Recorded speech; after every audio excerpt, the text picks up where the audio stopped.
Assalamualaikum warahmatullahi wabarakatuh. Perkenalkan, nama saya Istiana Filaili. Di sini saya akan menjelaskan karakteristik anak autis. Yang pertama itu tentang komunikasi, berbicara tentang komunikasi. Kemampuan berbicara mereka itu bukan sebagai alat komunikasi mereka. Kemampuan berbahasanya pun terbilang sangat rendah.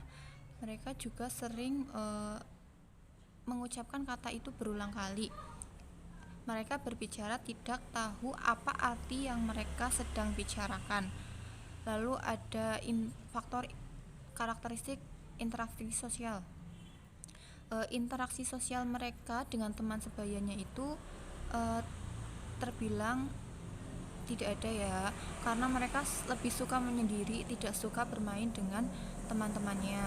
Lalu gangguan sensorik, mereka tidak suka disentuh seperti dipeluk ataupun dipegang, itu mereka sangat sensitif.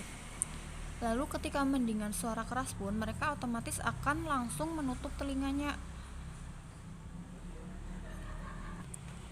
Anak autis juga senang menjilat atau mencium benda-benda yang ada di sekitar kita.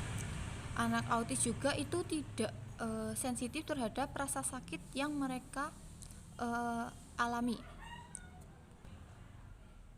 Lalu pola bermain, anak autis itu yang sudah saya tadi katakan, mereka itu tidak suka bermain dengan teman-teman sebayanya.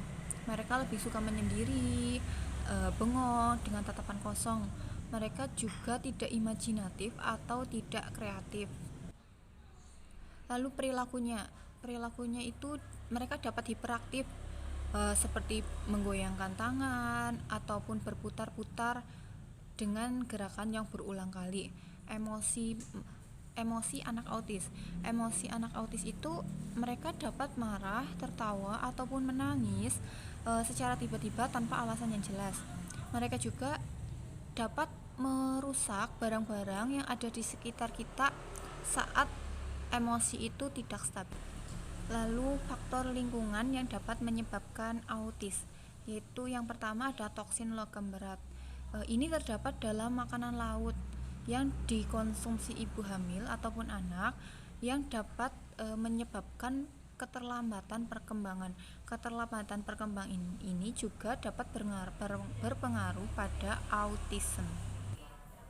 Lalu faktor usia ayah dan ibu juga mempengaruhi menyebabkan anak itu menjadi autis. Antara usia 30 sampai 40 tahun, orang tua ini dapat menyebabkan anak menjadi autis. Lalu ada infeksi seperti virus rubella, campak, dan herpes ataupun sifilis. Ini juga dapat menyebabkan anak menjadi autis. Lalu ada medikasi. Ini adalah obat yang dikonsumsi ibu hamil. Obat-obatan tertentu yang dikonsumsi ibu hamil ini juga beberapa ada yang dapat menyebabkan keautisan pada anak yang dikandungnya. Selanjutnya itu faktor resiko autis. Pada faktor prenatal atau faktor kehamilan, pendarahan yang dialami oleh ibu hamil ini dapat mengganggu perkembangan otak, yang di perkembangan otak ini menyebabkan autis atau keabnormalan otak tersebut. Lalu ada periode kelahiran atau persalinan. Pada masa persalinan ini disebabkan oleh terlalu cepat lahir atau proses lahirnya yang induksi, atau bayi yang kurang dari 2,5 kg, ataupun usia bayi kurang dari 35 minggu. Ini menyebabkan gangguan berbicara, gangguan perhatian ataupun hiperaktif. Lalu ada periode usia bayi. Periode usia bayi ini disebabkan oleh faktor genetik bawaan dari orang tua ataupun anak tersebut. Sekian, terima kasih.